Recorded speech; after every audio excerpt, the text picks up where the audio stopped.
23.6 million for a town like Glastonbury is amazing. This one has come from the ground up. We want to make something that's dynamic, where you can really get your hands dirty and find what it is that you love. The local pound, that's what they want to spend with all of these projects. So not only are the projects going to benefit once they're done, but actually all the way through the process. This work is for generations to come. There's a sustainability theme and a greening theme throughout the projects. All of those sites around the town that people have driven past, walked past and just, oh, what if, what if? This is a moment when those what ifs can be realised. The Town Deal Fund is something that the government decided that certain towns, 101 towns, would receive up to 25 million funding. And we needed to bid for that money. The money's got to be used for capital investment into things that are going to bring community benefit. It has to have some sort of output and outcome that comes from it. The core intention of this funding is to enable towns who have quite a significant level of deprivation on different deprivation standards to increase jobs, renovate derelict buildings, to have community projects come alive. There's some fantastic projects out there. Several of them are involved with creating jobs, creating new apprenticeships, providing training and working very closely with the schools and colleges. I don't know whether it's ever been done before that actually businesses and people are making things happen locally in their towns. We're not being told from above, this is what you're going to do. So there is a real synergy and a leadership from this Town Deal Board that's here in service to the community. The ideas from the projects have come from a lot of consultation. Mendip officers, to their great credit, went out to all of Glastonbury, asked for expressions of interest, were swamped by the response. And then we needed, as a board, to look through all of those and to whittle it down. It's the highest award in the Southwest and indeed per capita the highest award in the UK. That actually we've got fabulous projects that will be delivered in 25-26.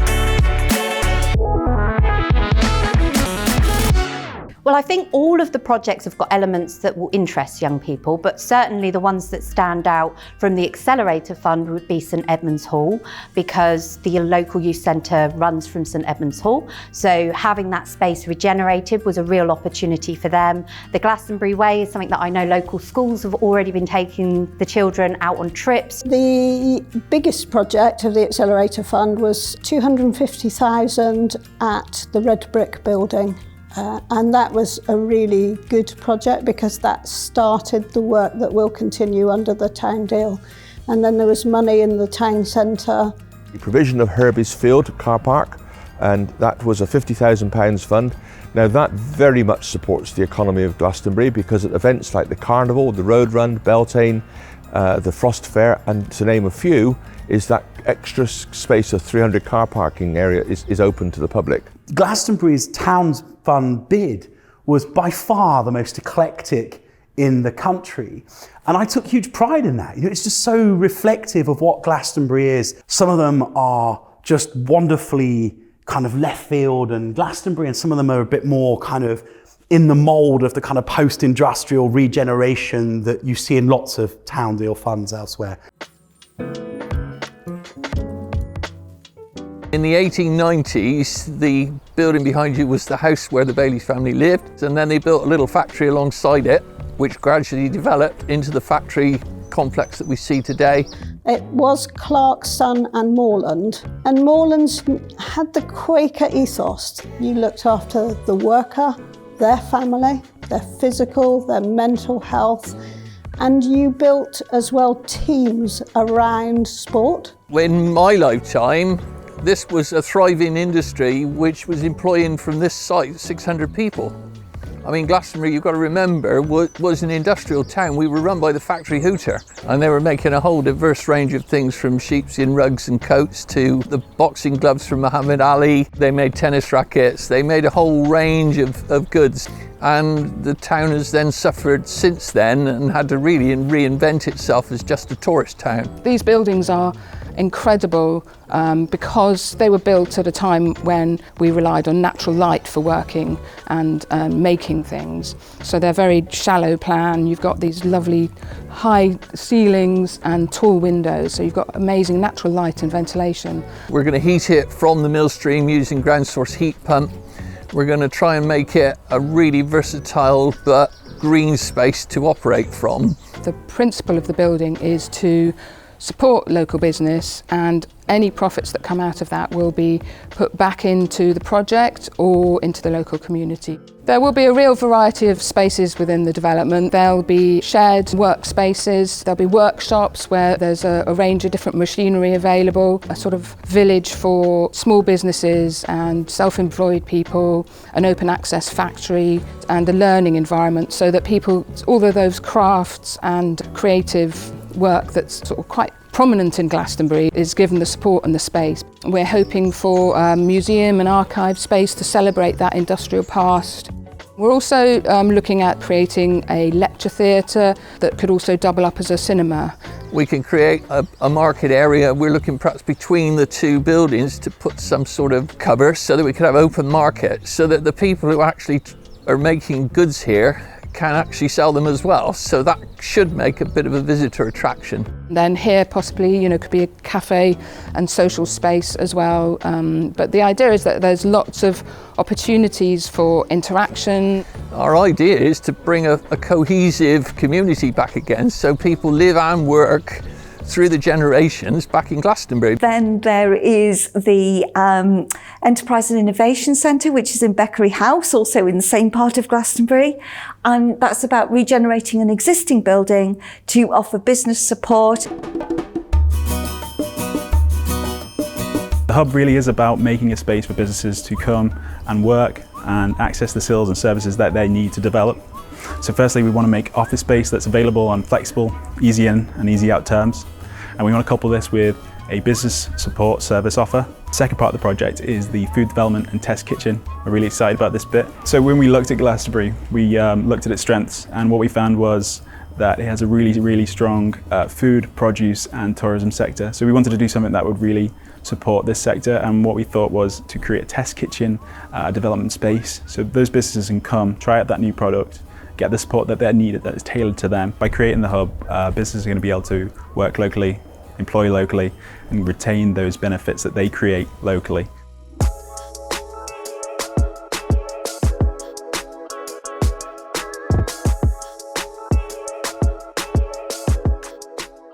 So we stood here in Building C, which is part of the old moorland site.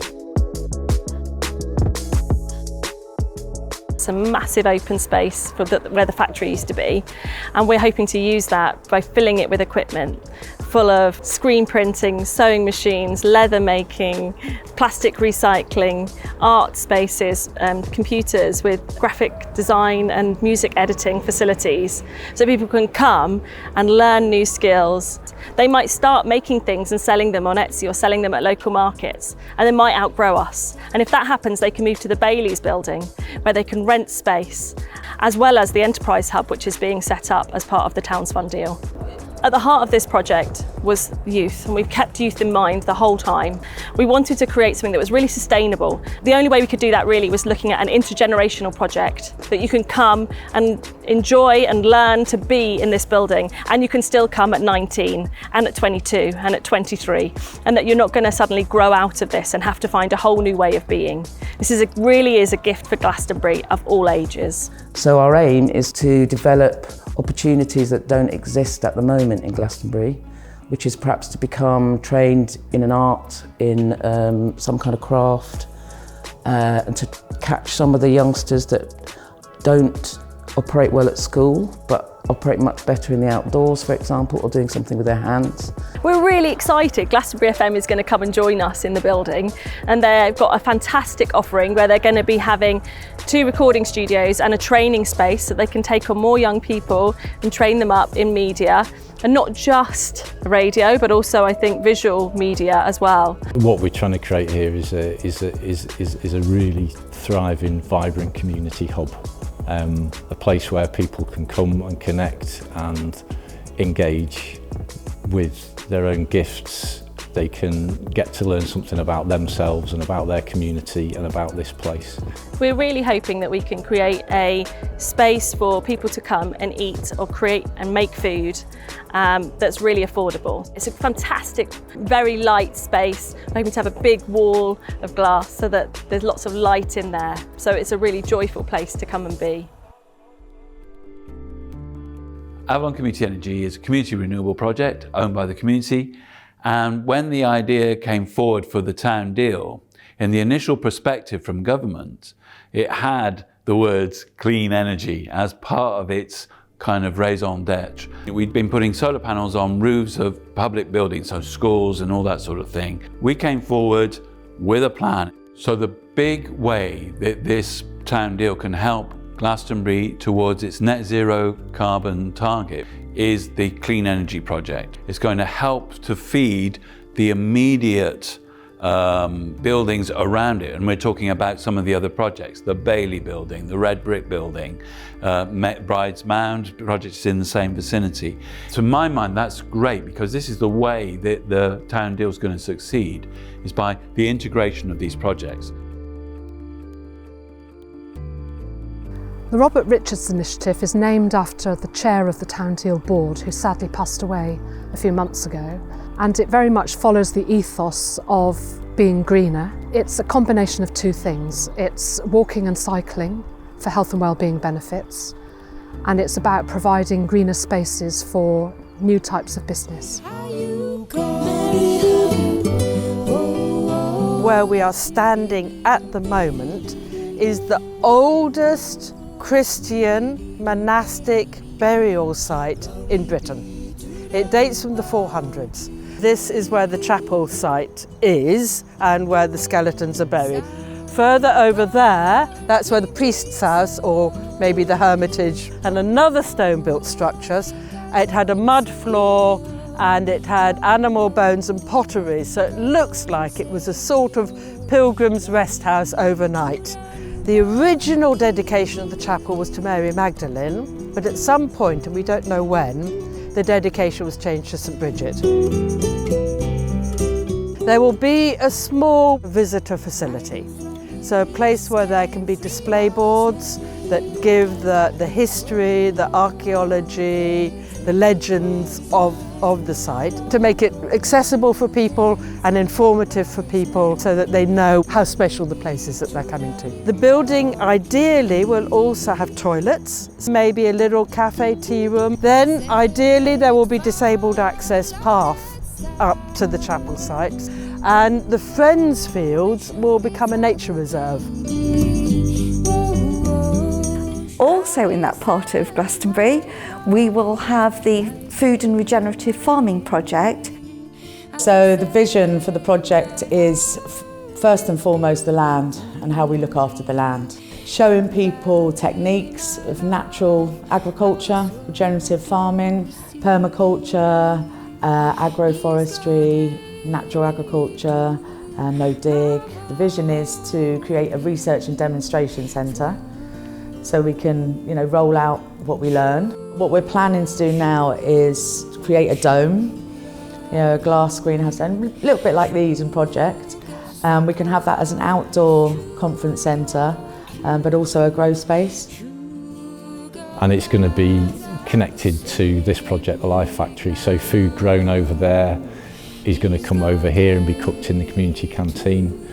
There's also the Enabling Project, which is very much about working with the non-bricks and mortar community in Glastonbury and looking at new sites, different sites, how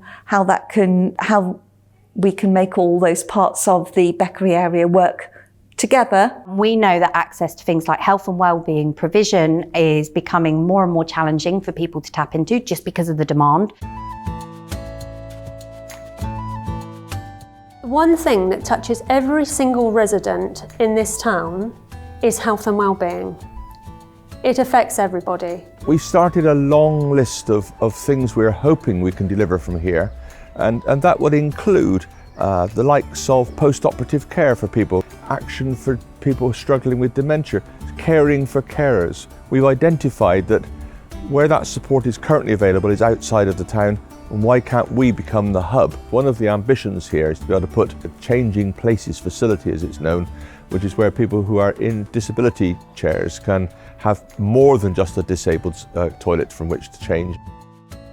There's a very old kitchen in St Dunstan's house, and the intent is to renovate that kitchen and create a space where we can run some little training courses where we can teach people how to support themselves either on a low income or with very few ingredients. And where we're stood now is a very secure garden, and this is all part of the project, and we have ambitions here to be able to host quite a number of dementia related activities during the summer months. Glastonbury Abbey developed from at least the 4th century, and by the 10th century it was one of the major Anglo-Saxon monasteries. The town grew around it in the medieval period, a very symbiotic relationship, and obviously that relationship carries on today. We hope to improve the visitor facilities and welcome by landscaping the long main drive.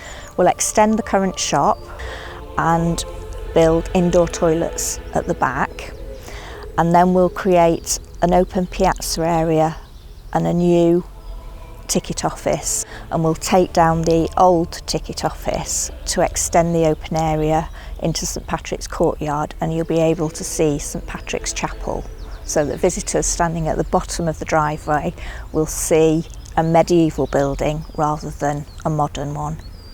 We hope that the piazza in particular will create a lovely open space for local residents to use. It will be the equivalent in size of the current marketplace. We want to make it a really inviting and comfortable place for people to come and sit, meet friends, just enjoy the sunshine or a cup of coffee in a safe environment. The vision in its entirety is to create a sports and community leisure hub. Something where the community can feel comfortable in coming and enjoying themselves on the 16 acres of outside space, but also being able to come together and meet in a comfortable environment and enjoy a bit of sport, a bit of recreation, a walk around the fields. The partial demolition of one end of the building, construction of a new multi-use gym area so it serves as many people from the local community as possible, and then a refurbishment of some of the existing facilities. So we took a lot of feedback from the open day in February. We've listened to everyone. There won't be an artificial pitch, there won't be any floodlights, there won't be any fencing. It will just be, as you currently see it, nice open space with some football nets and some white lines. The project itself, of course, is vital to the local community, and it's a real central hub. What Morgan Sindall can bring to it is the development of an employment skills plan through the construction of the project.